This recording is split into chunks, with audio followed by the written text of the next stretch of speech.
El último tema para este examen es el de telefonía IP.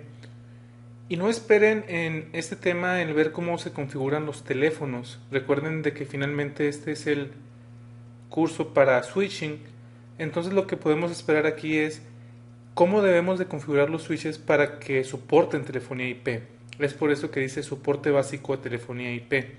Vamos a ver descripciones, teoría, configuración y troubleshooting de qué es lo que debemos de configurar en los switches para soportar el tener teléfonos IP en nuestra red switchada. En el blueprint, como les comento, ese es el último tema, es configurar soporte para voz. Y dentro de él tenemos describir las características de voz en una red, describir las funciones de las VLANs de voz y cuáles son las fronteras en las que vamos a confiar, y configurar y verificar el soporte básico de IP phone, por ejemplo, voice VLANs, qué es lo que vamos a confiar en cuanto a calidad en el servicio y AutoQ OS para voz. Lo primero que debemos de pensar es cuáles son los aparatos que vamos a tener en una red, cuáles son los componentes en una red de voz sobre IP. Lo primero y lo más lógico es tener teléfonos IP, que son los que proveen al usuario final voz y algunas aplicaciones extras. Tenemos lo que se conoce como Voice Gateways, que es el que traduce entre la línea de la calle, la PSTN, y la voz sobre IP. Tenemos lo que son los gatekeepers. Los gatekeepers lo que hacen es controlar las llamadas de entrada y también asignan ancho de banda, y también lo que hacen es traducir el número de teléfono a una IP. Tenemos el Cisco Call Manager, que este es el PBX. Ese es el que registra los teléfonos y controla las llamadas en sí. Podemos tener videoconferencias, es decir, unidades de videoconferencia, que eso puede ser un teléfono con cámara o puede ser un aparato especial que no sea un teléfono.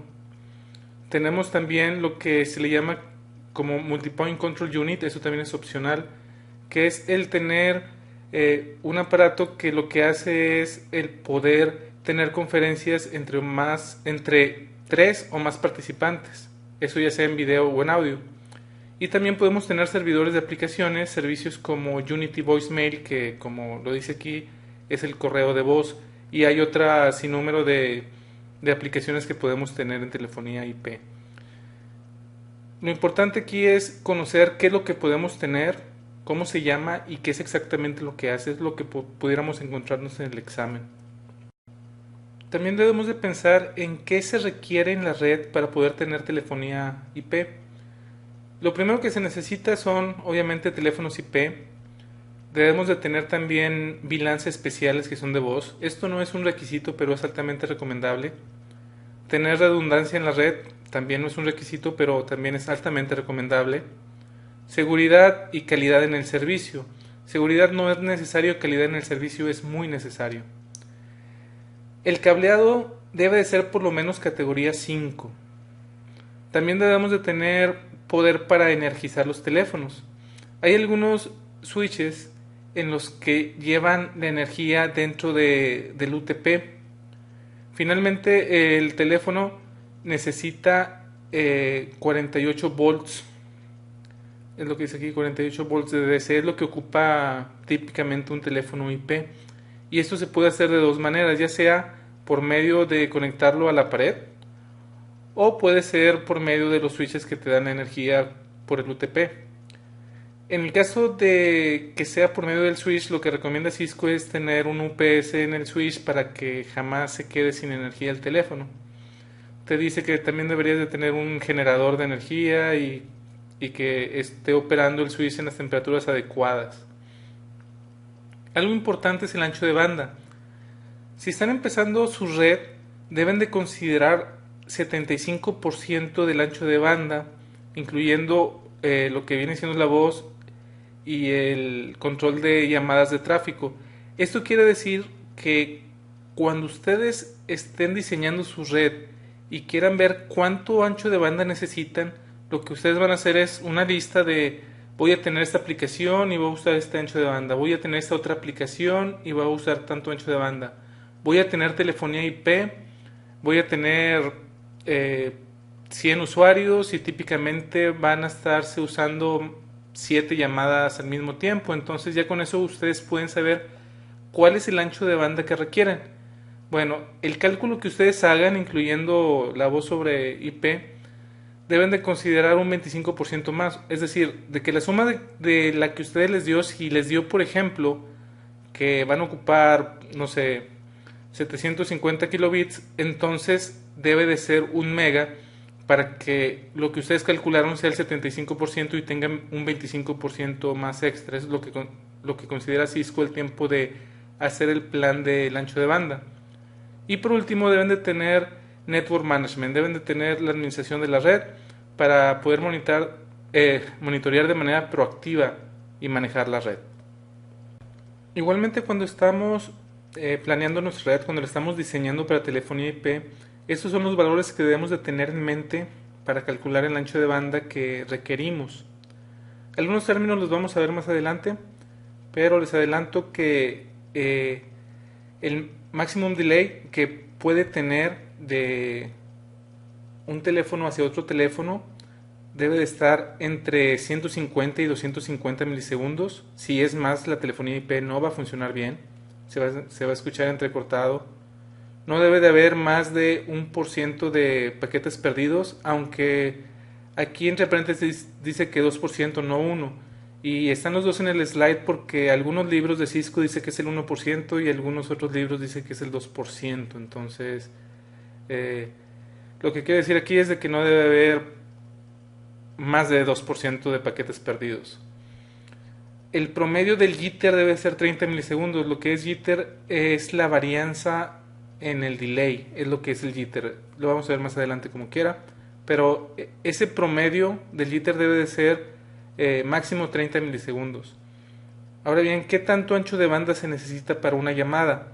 Para una llamada se ocupa, dependiendo del decoder que estén usando, de 17 hasta 106 kilobits por segundo por llamada. También por cada teléfono, aunque no se esté usando, está mandando tráfico y estos son 150 bits por segundo. Finalmente, cuando hay una llamada, debe de haber también tráfico de control. Ese tráfico de control utiliza 15 kilobits por segundo y estos no están dentro de este. Entonces estos son los tres anchos de bandas que debemos de separar para la telefonía IP.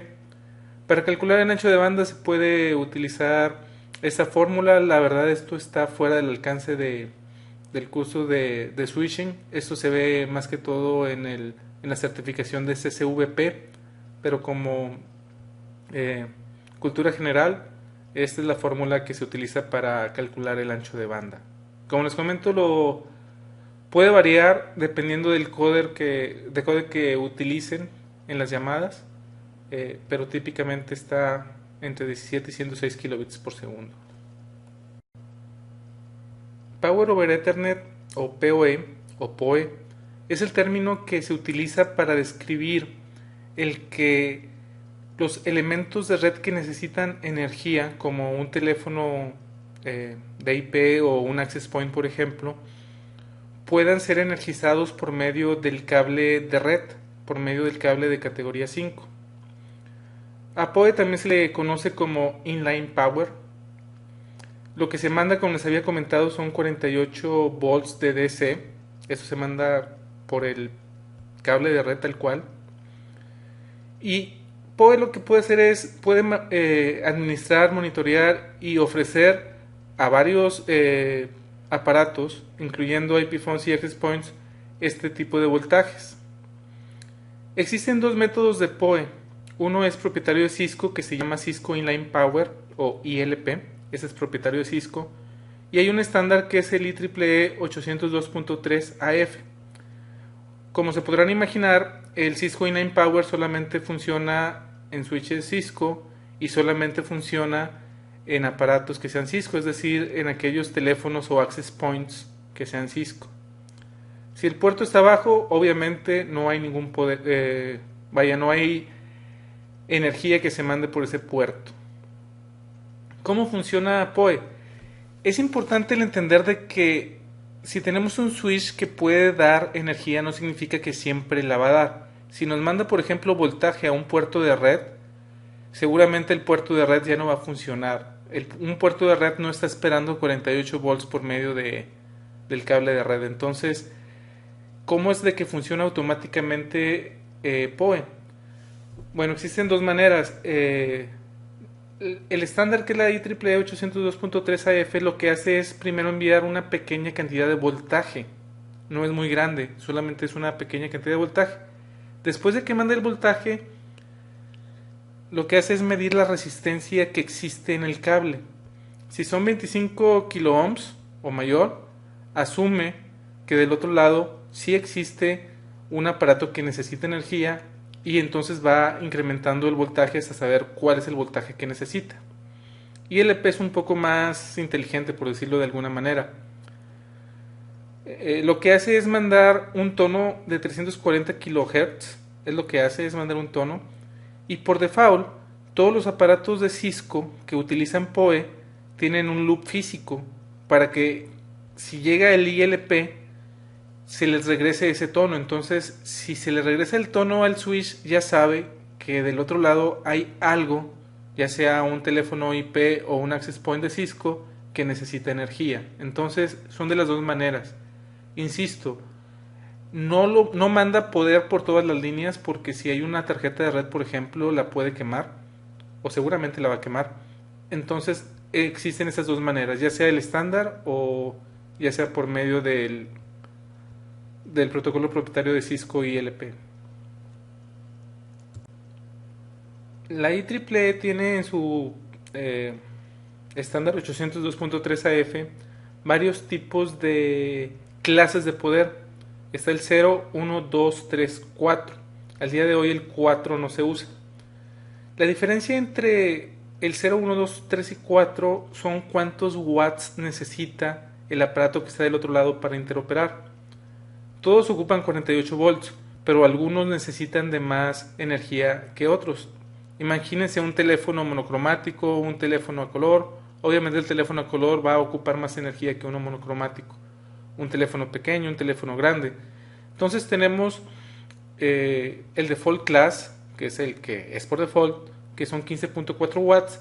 Pero después tenemos el tipo 1, el tipo 2 o el tipo 3, o más bien la clase 1, la clase 2 y la clase 3, que son clases opcionales, y manejan watts de 4, de 7 y de 15.4.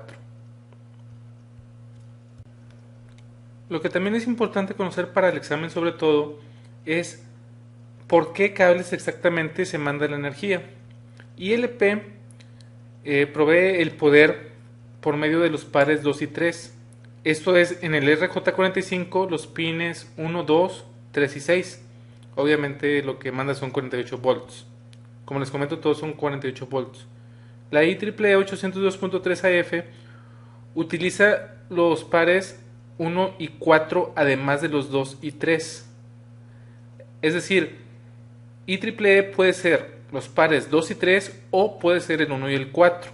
El 1 y el 4 son los pines en el RJ45, son el 4, el 5, el 7 y el 8. La ventaja que tiene ILP cuando tenemos toda la red Cisco es de que lo que utiliza es el protocolo CDP para saber exactamente qué hay del otro lado, si es un teléfono, qué tipo de teléfono es, y ya tiene una base de datos el switch para saber que si es un teléfono 7960 va a utilizar tantos watts, si es un 7940 va a utilizar tantos watts. Entonces esa ya tiene la ventaja Cisco por medio de este protocolo, el saber qué aparato está del otro lado para saber exactamente cuántos watts les va a enviar. Podemos ver en la línea de comandos cuando conectamos un aparato que utilice PoE por medio de estos debugs, la negociación.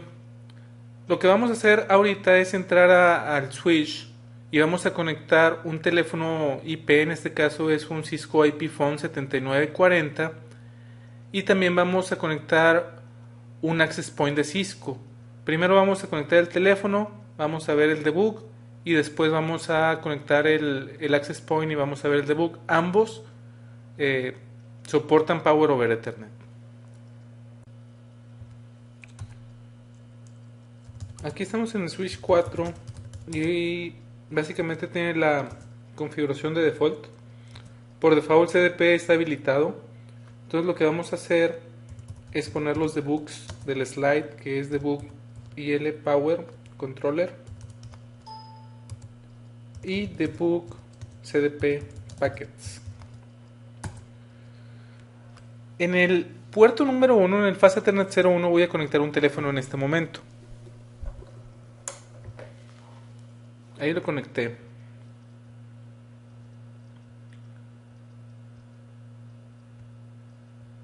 Y aquí dice que va a usar ILP. Se levantó el puerto y está mandando los paquetes de CDP. Aquí lo que vamos a ver es que le está mandando 15 watts. Este dato es 15.400 miliwatts, que son 15.4 watts. Si se fijan, aquí también nos dice que requiere de poder. Si le damos Show CDP Neighbors, nos dice que este es el device ID y que es un IP phone. Ahora vamos a conectar en el puerto 3 el access point. Ahí lo conecté y básicamente nos va a dar el mismo output, pero el poder en este caso es de 21.7 watts.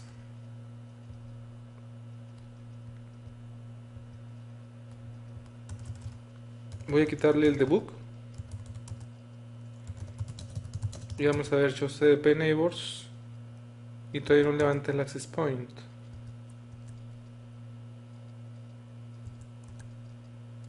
En unos momentos más debemos de ver por CDP que en el puerto 3 está un access point.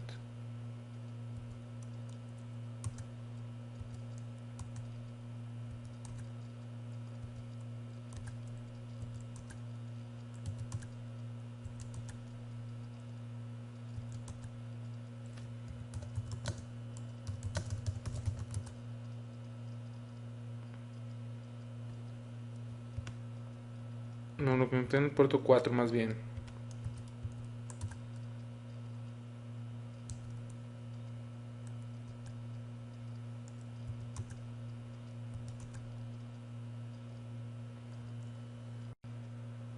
Se tardó, pero ahí está ya. En el Fast Ethernet 04 tenemos un access point. Ese es el device ID y la plataforma es un Air AP 113. Aquí le falta un 1, es 1131. Entonces podemos ver aquí que por medio de CDP podemos ver qué elementos están en la red. Ya que estamos en el switch, vamos a ver qué más podemos configurar hablando de PoE. Y estos comandos pueden ser muy peligrosos. Si nos metemos a alguna interfase que no tengamos nada conectado, como por ejemplo la 5, aquí podemos configurarle, si se fijan, Power Inline, signo de interrogación.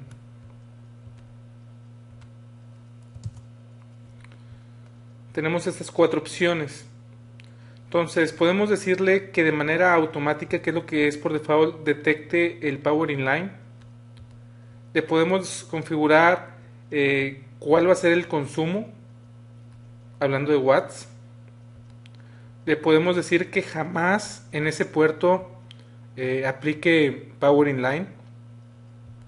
Y de manera estática le podemos decir cuál es el tamaño máximo de watts que debe de haber en esa interfase. Entonces, en auto también le podemos decir la máxima. Le podemos decir, en ese puerto en particular va a haber máximo 4000 miliwatts. Podemos decirle que jamás va a haber conectado algo que ocupa poder. Entonces jamás va a ser la negociación aunque se le ponga ahí algún aparato que necesite poder. El comando que es peligroso es este, que se llama static. Y esto es para cuando un elemento de red que requiera de poder no pueda negociarlo con el switch por alguna razón. Entonces nosotros podemos decirle de manera estática que en este puerto siempre manda energía. Podemos decirle siempre manda 15.400 miliwatts o 15.4 watts y el voltaje va a ser el mismo, 48 volts. Es muy importante que cuando pongan este comando de static tengan mucho cuidado, porque como les comentaba, seguramente si ustedes conectan ahí una computadora, le van a decir adiós a su tarjeta de red. Entonces este comando es muy peligroso. Vamos a quitarlo, de hecho, no se me voy a olvidar a mí.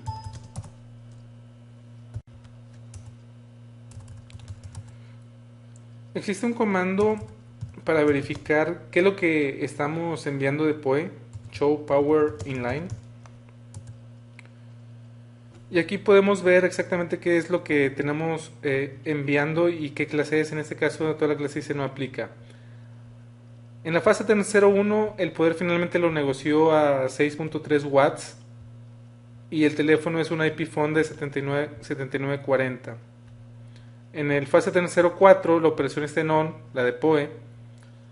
La potencia que se está enviando son 12.2 watts y el equipo que está es un access point 1131 AG. Máximo va a enviar 15.4 en cualquiera de los casos.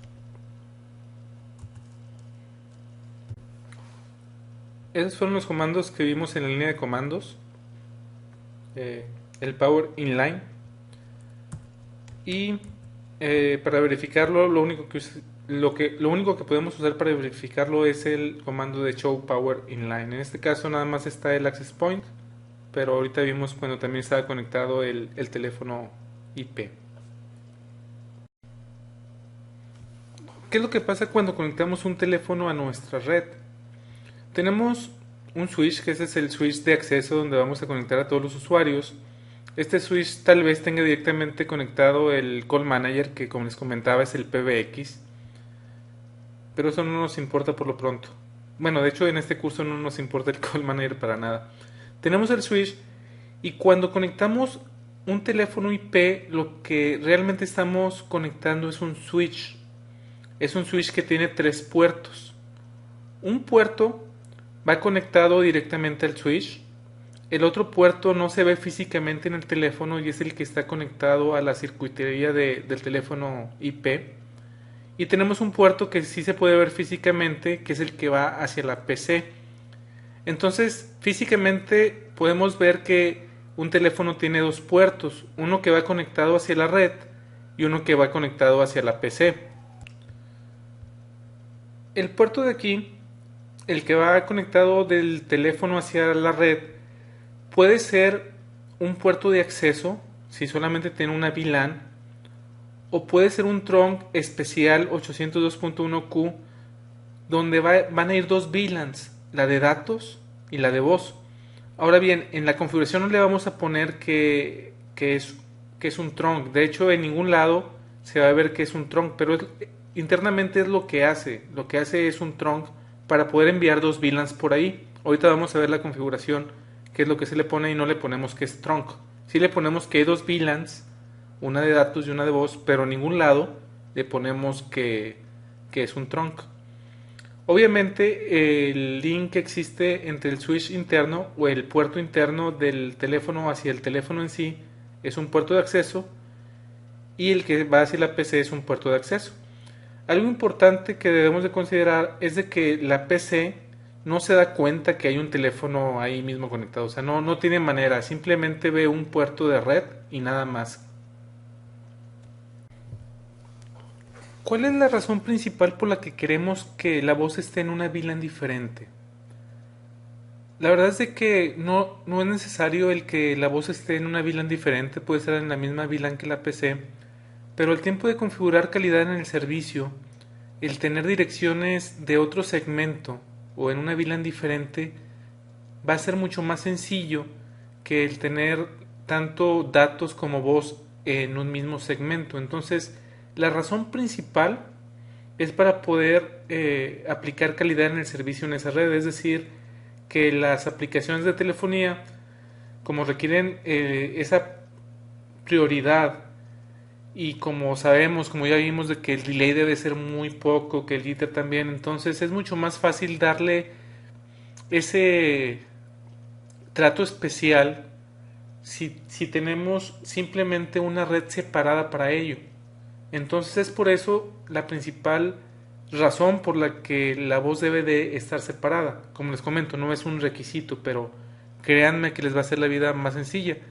En la vida real me he encontrado con redes muy grandes que no tienen este tipo de configuraciones, una VLAN dedicada a la voz, y lo que sucede es de que es muy complicado el hacer las prioridades en calidad en el servicio porque es por IP y no es por red. Entonces la configuración se hace muy extensa y la administración también, porque imagínense, si ponen un nuevo teléfono tienen que ver qué IP tiene ese teléfono para darle prioridad.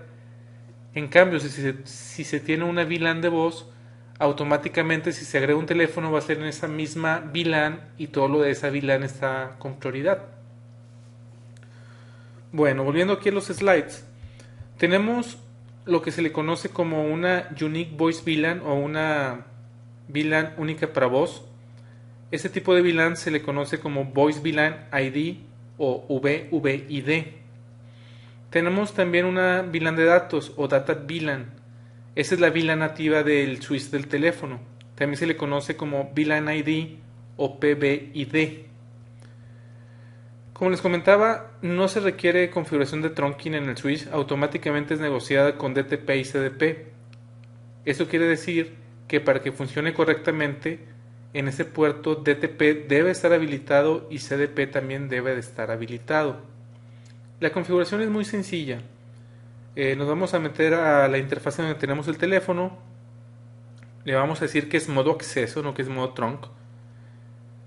Le vamos a decir que el switch por access VLAN es la 2. Eso quiere decir de que la VLAN de datos, la VLAN PBID, es el número 2.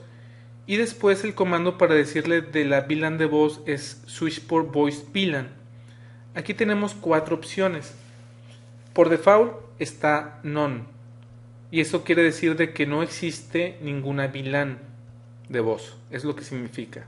Y es lo que está por default en todos los switches. Podemos decirle exactamente cuál es la VLAN de voz con este comando de switch port voice VLAN y le ponemos el número. Y tenemos 2 opciones más.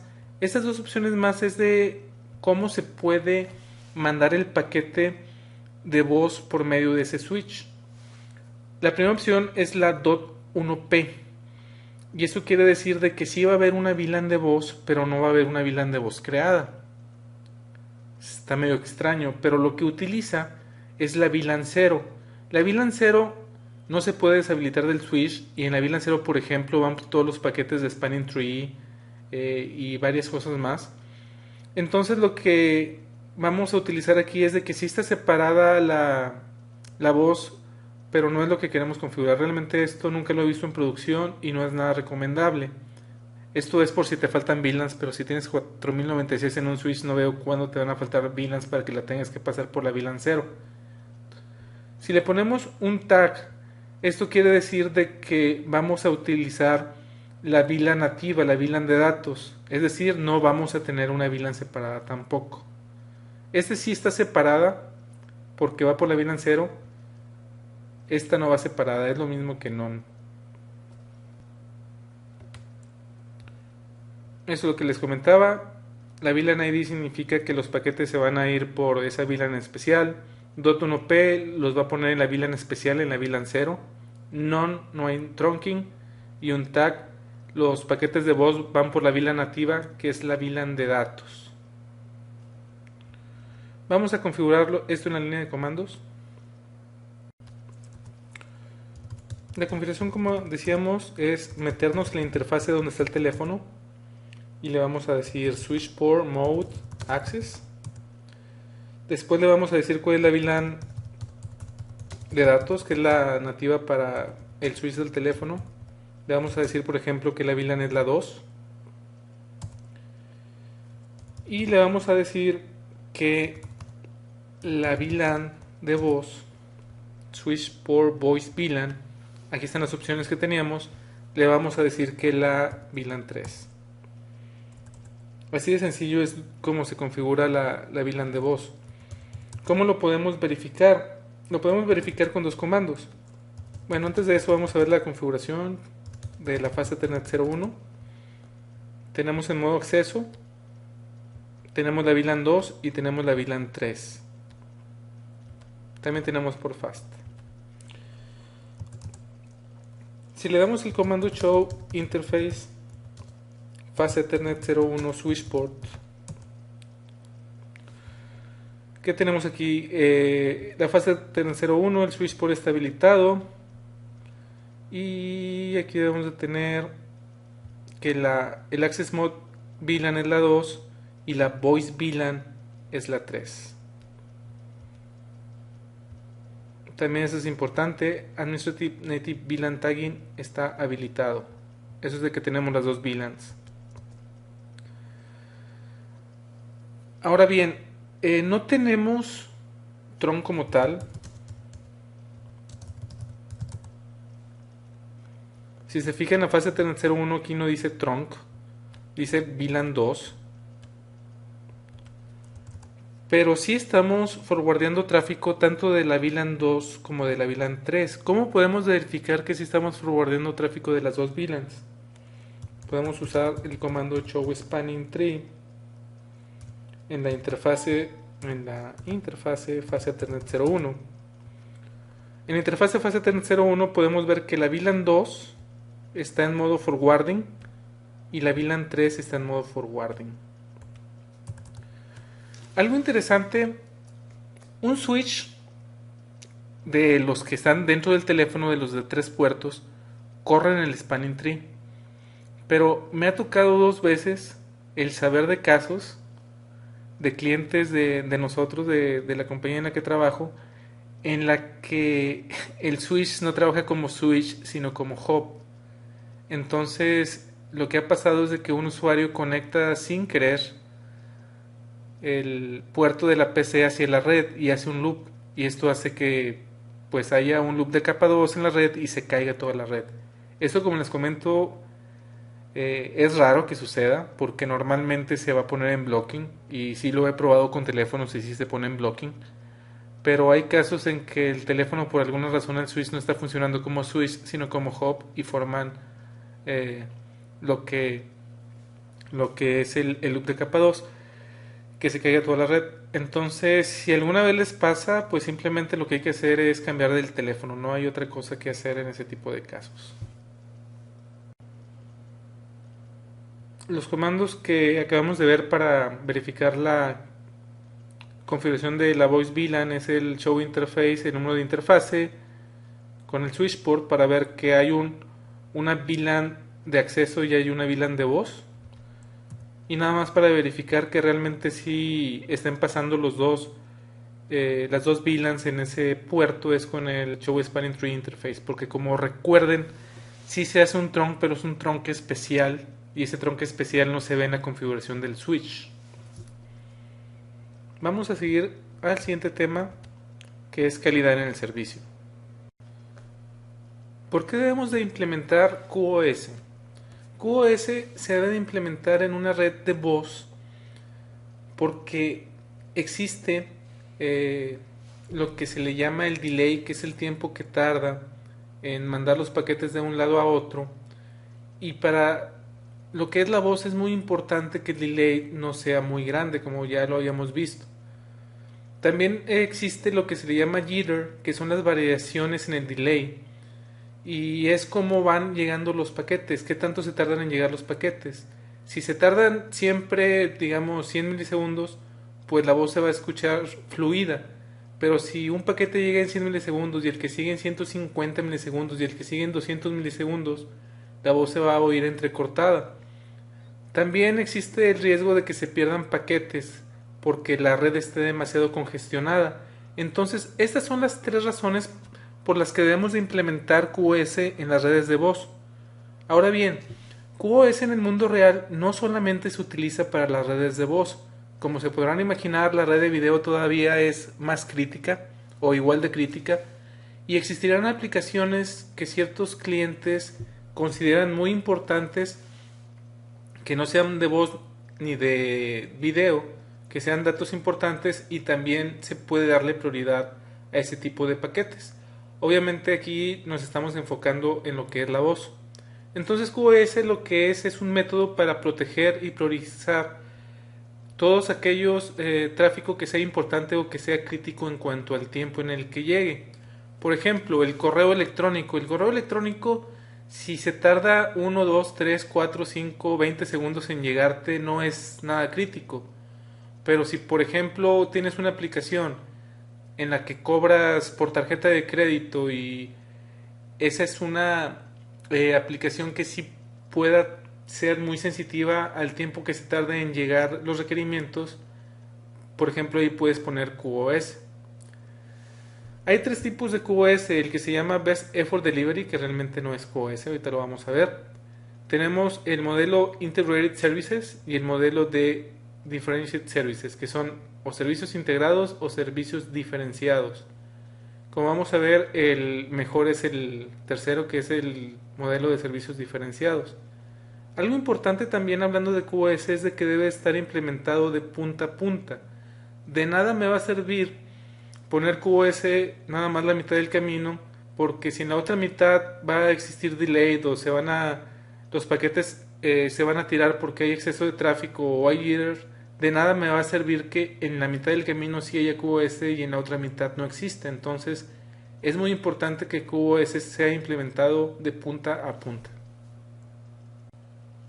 El primer método de QoS es el que traen por default todos los switches de Cisco y es no aplicar QoS. Es el Best Effort Delivery. Eso quiere decir que la estrategia es el primer paquete que entra es el primer paquete que va a salir. Se le conoce como FIFO, First In, First Out.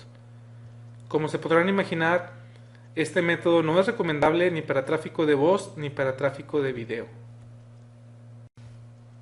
El segundo modelo es el de servicios integrados o Integrated Service Model. Este modelo también es conocido como INTSERV, INTSRV. Lo que hace este modelo es el hacer un camino predestinado para cierto tipo de tráfico. Es decir, ese camino con cierto ancho de banda ya está reservado en todos los saltos que vaya a dar ese paquete entre los diferentes elementos de red, ya sea switches o ruteadores. Lo que utiliza es un protocolo que está definido en el RFC 1633. El protocolo se llama Reservation Protocol o RSVP. Y lo que hace, como les comentaba, es reservar cierto ancho de banda para ciertas aplicaciones. Esto se aplica por flujo. Es decir, va a haber un flujo de voz, va a haber un flujo de video, y este flujo de voz va a tener este ancho de banda, este flujo de video va a tener este ancho de banda. Y como les comento, se debe de configurar en cada elemento de red esa reservación por medio de este protocolo. Como se podrán imaginar, esta es una manera un poco tediosa de realizarlo, porque es por aplicación, no se escala muy bien y por lo tanto no es recomendable este tipo de modelo para lo que es utilizar calidad en el servicio. El tercer modelo, que es el último, es el modelo de servicios diferenciados, que también se conoce como DiffServ. Aquí lo que sucede es de que cada elemento de red le va a poner una prioridad a los paquetes. No necesitas reservaciones por avanzado como el modelo anterior. Entonces en lugar de aplicar por flujo, se aplica por salto. Básicamente lo que hace es de que toma las decisiones de calidad en el servicio viendo el header de cada paquete, el encabezado de cada paquete lo ve. Cada encabezado va a tener una clasificación, va a estar marcado. Por ejemplo, va a decir, este es un paquete de voz. Como es un paquete de voz, lo voy a mandar primero que este paquete que no tiene prioridad o no tiene clasificación o tiene una clasificación baja o no está marcado. Entonces lo que hace este modelo diferenciado es el ayudarnos a que simplemente debemos de configurar en cada elemento de red cuál es el tráfico que, si está marcado de cierta manera, debemos de darle prioridad o no.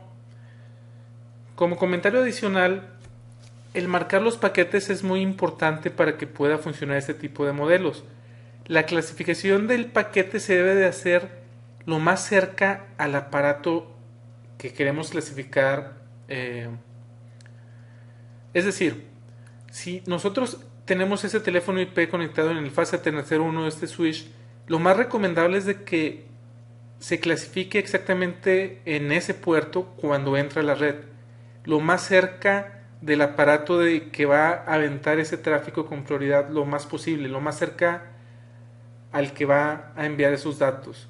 De nada nos va a servir que marquemos ese paquete 3 saltos más adelante, porque en los 2 saltos anteriores, si no estaba marcado, ¿de qué nos sirve? Entonces es importante el entender que en este tipo de modelo, el diferenciado, el paquete debe estar marcado desde que sale, no a la mitad del camino. Como les comentaba, la calidad en el servicio o el QoS debe estar configurado de punta a punta. Existen dos tipos de clasificaciones, que es la de capa 2 y la de capa 3. Hablando de la clasificación de capa 2, es importante el entender que un frame como tal no puede ser marcado. No puedes marcar un frame como tal. La oportunidad que tenemos en capa 2 de marcar los frames es cuando se les ponen etiquetas o tags. Y eso es lo que ocurre cuando tenemos trunks entre switches. Es decir, entre dos switches sí podemos darle prioridad a cierto tráfico que se envíe primero hacia ese trunk, hacia el otro switch que está del otro lado. Pero si un paquete no, o un frame en este caso, no va a pasar por un trunk, no podemos decirle de ninguna manera que ese frame es más importante que otros, porque el frame no tiene en sí, en el header, alguna manera de decirle que ese tráfico tiene importancia.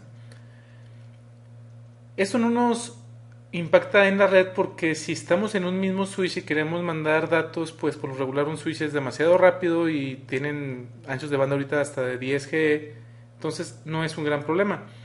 Lo que sí puede ser un problema es de que si hay mucho tráfico entre un switch y otro, ¿cómo le vamos a dar la prioridad a los paquetes de voz? Y eso sí se puede hacer por medio del trunking. Como recordaremos de trunking, existen dos maneras de hacer trunking. Una es por medio del estándar 802.1q o por medio de ISL. Hablando de 802.1q, la etiqueta que se le pone, que es de 12 bits, también lleva un campo, además de la VLAN, lleva un campo de usuario.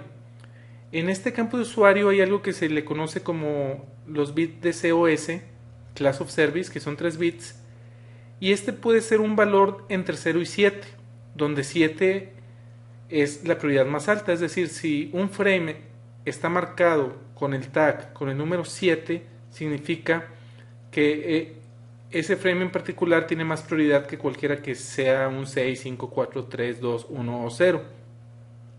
Algo importante que debemos de tomar en cuenta es de que la VLAN nativa no lleva tag en el 802.1q.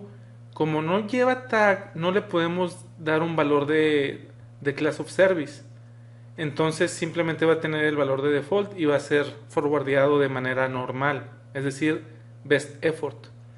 ISL, la etiqueta que ISL usa es la de 15 bits, donde está la VLAN ID y hay un campo que se llama type field, que es de 4 bits. Bueno, los 3 bits menores de esos 4 bits son los que se utilizan para utilizar el COS. Igualmente el 7 es el que tiene mayor prioridad. ISL, como debemos de recordar, le pone tag a todos los frames, es decir, no hay una VLAN nativa, no existe el concepto de VLAN nativa en ISL. El COS se puede propagar entre redes que tengan ISL y 802.1q, entonces no hay ningún problema si en un switch tenemos ISL y en otro tenemos 802.1q. Con lo único que debemos de tener cuidado es de que si la VLAN nativa es la VLAN de voz, pues de nada nos va a servir, porque no van a ir marcados esos paquetes si estamos utilizando 802.1q. Como comentario adicional, hay un protocolo que se llama Real Time Transport Protocol o RTP, y ese es el protocolo que utiliza la voz y el video. Hablando de la clasificación ya de los paquetes, es decir, ya estamos hablando de capa 3, lo que utilizamos es un byte que se llama TOS o Type of Service. Este byte está en todos los paquetes de capa 3.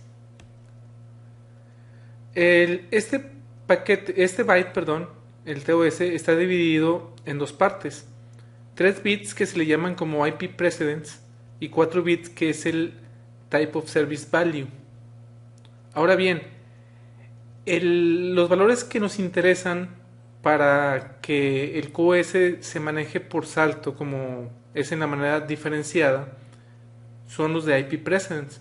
El gran problema de IP precedence es que solamente tenemos 3 bits y no podemos ser tan granulares. Entonces lo que utiliza DiffServ para ser un poco más granular y poder clasificar de más maneras un tráfico es usar un campo que se le llama Differentiated Services o campo de DS. De esta manera lo que vamos a tener finalmente son 6 bits y ya con 6 bits podemos ser mucho más granulares, el poder clasificar tráfico de más maneras que si nada más tenemos 3 bits.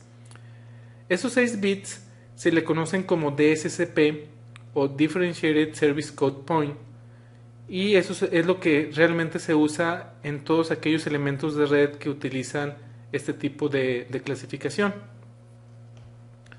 Si tenemos el byte que, como les comento, todos los paquetes los tienen, que es el TOS, el DS byte lo que utiliza son estos 6 bits y se les conoce como DS5, DSC4, DS3, DS2, DS1 y DS0. Estos 3 bits de aquí lo que nos van a decir es qué tan probable es de que un paquete se tire. Y lo que nos va a decir de qué tipo de clase es, qué tan crítico es esa aplicación. Entonces, de esa manera utilizamos los 6 bits.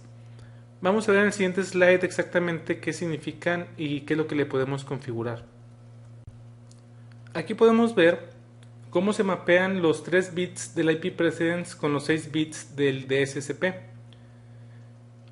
Como un byte son 8 bits, no podemos usar los dos al mismo tiempo. Entonces los 6 bits que nos interesan del DSCP, eso es lo que significa cada uno de ellos.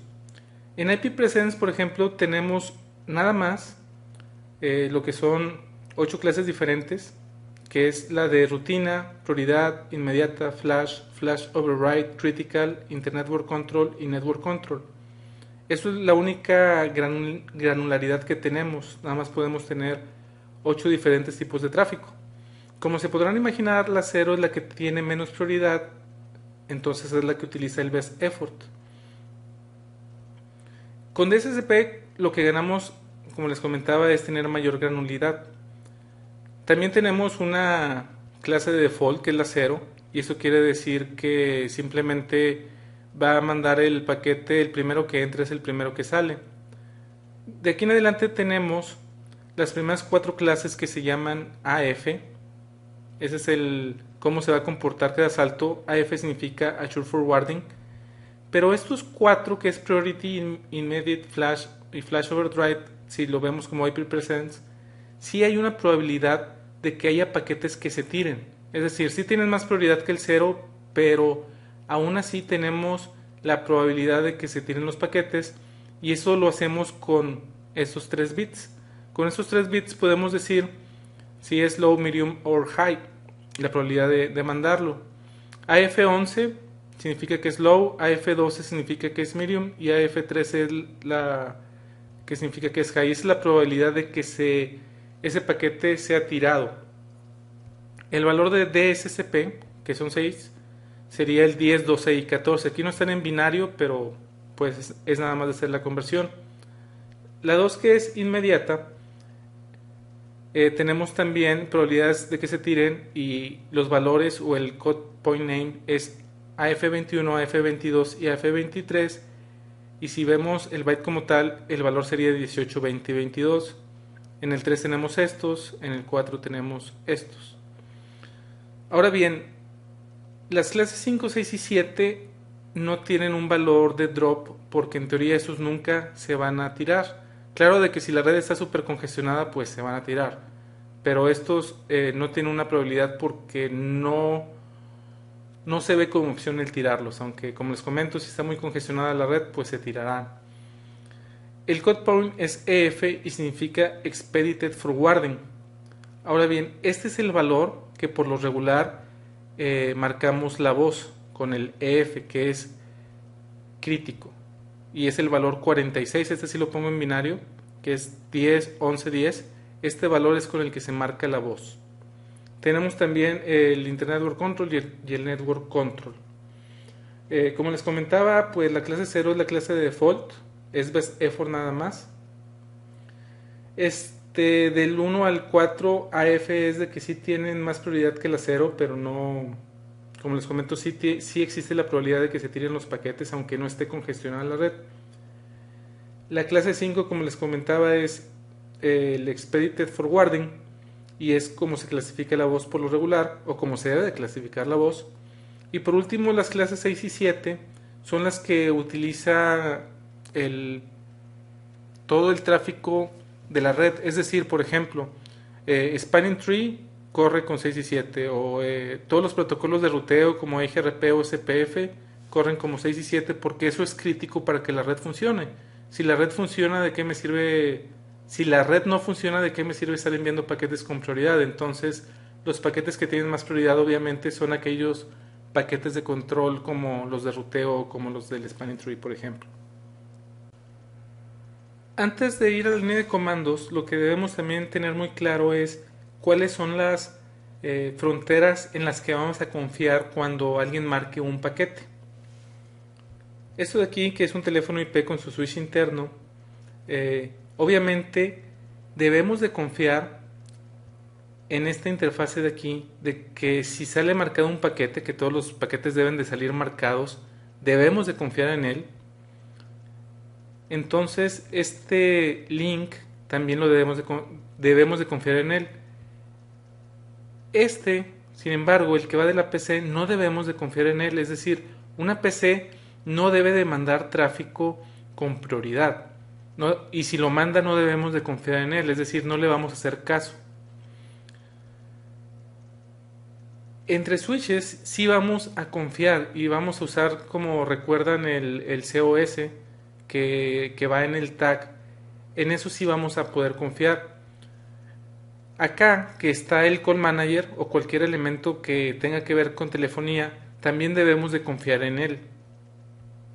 Si hay una PC conectada directamente, no podemos confiar sus paquetes. Y finalmente, si tenemos aquí una nube, ya sea de internet o de lo que sea, una nube externa, no debemos de confiar tampoco en ella. Entonces es importante el saber en dónde está nuestra frontera de lo que debemos de confiar y en lo que no debemos de confiar. Entonces, de lo único que debemos de confiar es de lo que está directamente conectado a un equipo que tenga que ver con telefonía o con voz o con video. Cualquier otra cosa que esté conectada que no sea eso, sea una impresora o sea una computadora, no podemos confiar en ella. También debemos de confiar en los trunks entre los switches. También es importante notar que, como ya les había comentado, debemos de marcar los paquetes lo más cerca del aparato en cuestión posible. Es decir, aquí lo vamos a marcar en este punto. No nos interesa marcarlo después porque, por ejemplo, si recuerdan el primer módulo de este curso donde veíamos la red jerárquica, no nos interesa marcar el tráfico en el core de la red, porque el core finalmente el trabajo es el poder switchar paquetes lo más rápido posible. No es nada recomendable el estar marcando paquetes en el core si finalmente en el core no debes de tener nada conectado más que switches. Entonces no debemos de marcar paquetes en otro lado más que lo más cerca posible de donde están saliendo esos datos marcados. Ahora vamos a ver cómo vamos a configurar la parte de calidad en el servicio en los puertos donde queremos confiar los paquetes que ya vienen marcados o los frames que ya vienen marcados. Nos vamos a ir a la interfase FACET01, que es donde tenemos el teléfono IP. Antes de eso, a nivel global, tenemos que poner el comando mlsqos. Ahora sí, nos vamos a ir a la interfase.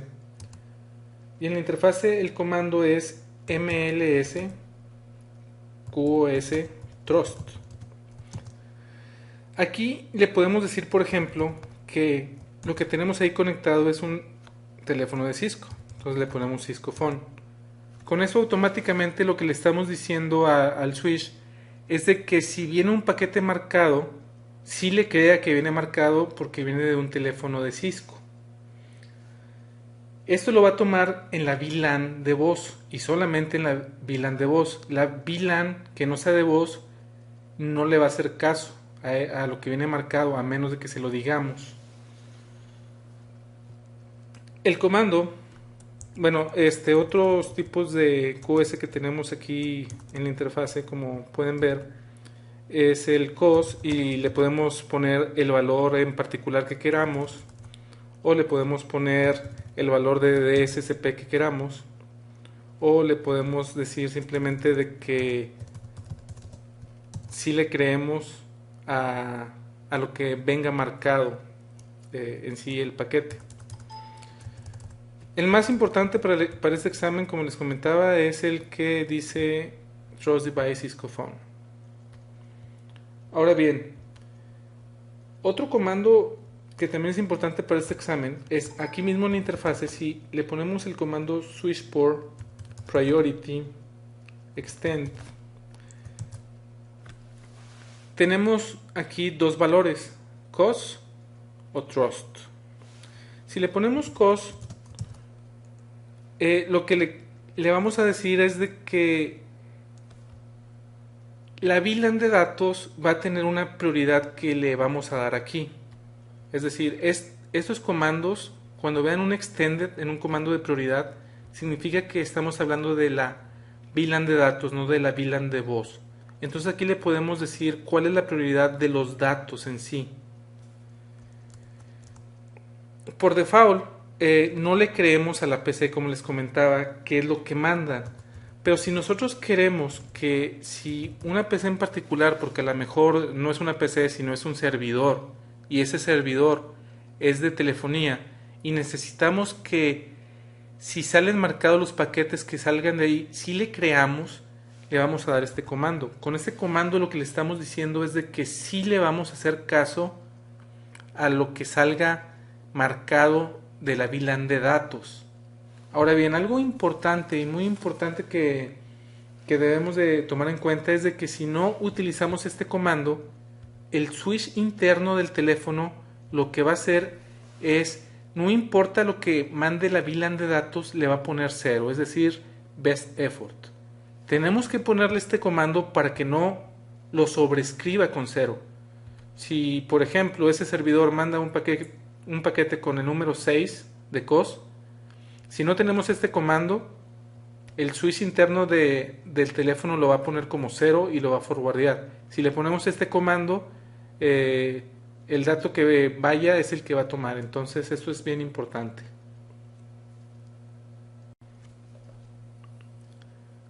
También debemos de configurar la parte entre los trunks de los switches. Finalmente ahí no hay un teléfono Cisco, no hay un servidor. Si por ejemplo la interfase Fast Ethernet 05 que ahorita está apagada fuera un trunk y nosotros queremos confiar en los paquetes que entran, no podemos ahí marcar paquetes, recuerden, vamos a marcar paquetes donde esté directamente conectados los teléfonos o los servidores que queramos. El comando que nos va a servir es el de mls qos trust cos.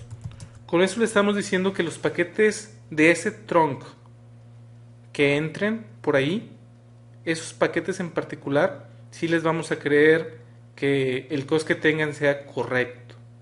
Eso es nada más para los paquetes de entrada. Para los paquetes de salida no lo estamos marcando porque no nos conviene marcar en un trunk paquetes de salida, porque finalmente por ahí van todas las VLANs y no queremos marcar todo el tráfico. Entonces recuerden que este comando en un trunk es nada más para así creerle lo que nos está entrando. La configuración manual de calidad en el servicio es una configuración muy compleja que va más allá del alcance de este curso o del examen en sí de switching. Hay una certificación que es la CCIP o también existe la de CCVP, en la que para poder lograr esa certificación tienes que pasar un examen de QoS, es todo un examen de QoS y ahí sí se ve a detalle cómo se configura manualmente un switch y un router para manejar calidad en el servicio. Cisco también tiene un feature que se le llama AutoQoS y con esto va a ser muy simple la configuración y nos va a ayudar bastante. Créanme que esto lo he visto en producción y sí funciona de manera increíble. El tener este tipo de features te ayuda mucho porque los comandos de QoS no son muy sencillos. No que estén tan complicados, pero simplemente hay que hacer mucha planeación y marcar en todos lados y verificar que todo esté bien. La verdad sí no es tan sencillo el hacerlo, es muy tardado también. Entonces, ¿en qué nos va a ayudar AutoQoS o que le den el servicio automática? Es que vamos a tener una configuración simple, reduce la complejidad, automáticamente nos va a configurar los parámetros de QoS. Este es un comando macro, esto quiere decir de que el tiempo de que nosotros pongamos este comando, en el switch van a aparecer líneas que no teníamos, que las pone automáticamente por medio de este macro. Hay que tomar en cuenta que todos los comandos que ya teníamos de QoS pueden ser borrados o pueden ser sobrescritos. Entonces, si tenemos algo de QoS y le ponemos después AutoQoS, nos puede borrar toda la configuración que ya teníamos. Cisco recomienda configurar AutoQoS nada más en los switches de acceso. ¿Por qué? Porque finalmente en los de acceso es donde vas a tener los teléfonos y no nos interesa marcar tráfico en otro lado más que ahí. Basado en las mejores prácticas de Cisco te dice de que no es recomendable para todos los ambientes de redes porque hay algunos casos en particular en el que no va a funcionar correctamente. Lo que debemos de tomar en cuenta antes de poder usar AutoQoS es de que CDP y CEP deben estar habilitados en el puerto donde está el teléfono. ¿Qué es lo que hace QoS? Habilita QoS, hace los mappings de QoS a DSCP para marcar el QoS, le hace un fine tuning al ingress and egress queue, que esas son las filas de entrada y salida de los switches, le pone prioridad estricta, que era lo que veíamos en el mapeo para toda la voz, y también establece la frontera de confianza de QoS. El comando es muy sencillo, nos vamos a la interfaz donde tengamos el teléfono y le vamos a dar el comando AutoQoS VoIP y tenemos tres opciones, que tenemos un Cisco Phone, que tenemos un Cisco Soft Phone, que eso quiere decir de que es un teléfono virtual que es una aplicación en una computadora, o Trust porque no es un ni este, pero también maneja voz. Entonces, esas son las tres opciones que tenemos. Vamos a hacer una línea de comandos. Lo primero que vamos a hacer antes de configurar el AutoQoS es darle un show run para que vean lo que está configurado en el switch. Básicamente está la configuración de default, lo único que tiene de más es lo que tenemos en la interfase fase 01, perdón, y todo lo demás está por default.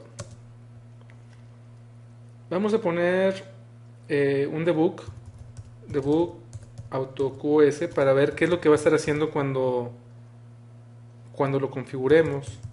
Y nos vamos a ir a modo de configuración, nos vamos a ir en la interfase fase Ethernet 01 y le vamos a poner el comando AutoQoS VoIP, y aquí tenemos las tres opciones que les decía. En este caso tenemos un Cisco Phone. Al tiempo de darle Enter, el debug va a entrar en acción y eso es lo que le está configurando el switch. Si lo hiciéramos manual, vamos a quitarle el debug. Si lo hiciéramos manual, lo que tendríamos que haber configurado en el switch sería algo parecido a esto. Aquí está mapeando los valores de COS hacia DSCP, poniéndole threshold, etc. Todo esto tendríamos que haberlo configurado manualmente si quisiéramos hacerlo manualmente. Claro de que hay algunos valores que no son tan necesarios para que funcione bien la IP, pero finalmente estos son los valores recomendados por Cisco. En la interfase, si se fijan, también nos puso varios comandos. y aquí está el AutoQoS VoIP Cisco Phone. Si le quito este comando de la interfase, no le va a quitar todos los comandos que ya puso. Entonces hay que tener eso en cuenta. Finalmente, debemos de ver también los comandos que nos van a servir para verificar la configuración de QoS. El primer comando que vamos a ver es show mls QoS interfase y le vamos a poner la 01, por ejemplo. La fase Ethernet 01 sí la tenemos como confiable. Y además tenemos que el Trust Device es un Cisco Phone. Otro comando en el que podemos ver es show interface fase Ethernet 01 o la fase Ethernet donde esté con el comando switchport. Aquí lo que nos va a interesar ver es ¿dónde estás? Aquí. Que sí creemos en lo que nos mande ese puerto cuando lleve la etiqueta de calidad en el servicio, para que nos diga qué tan prioritario es o no. Y el último comando que podemos ver es el show auto QoS interface, y en este caso la fase Ethernet 01, que es donde lo configuramos, y nos dice que la fase Ethernet 01 tiene AutoQoS voz sobre IP para un Cisco Phone.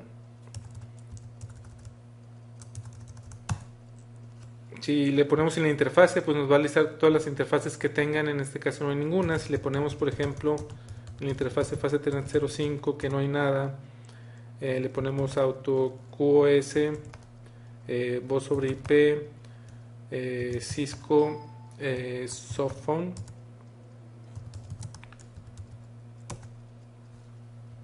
Aquí nos dice que en la 1 hay un Cisco Phone y en la 5 está un Cisco Softphone con AutoQoS. Otra vez hizo el macros y probablemente cambió algunos valores. Vean aquí, puso class maps, puso policy maps. Entonces pueden ver de que la configuración se vuelve un poco más complicada, sobre todo si no la pusieron ustedes, el entender qué es lo que está haciendo. Por ejemplo, aquí está haciendo mash de CS3 hacia AF31. Este es el de voz, si recuerdan, es tráfico de RTP.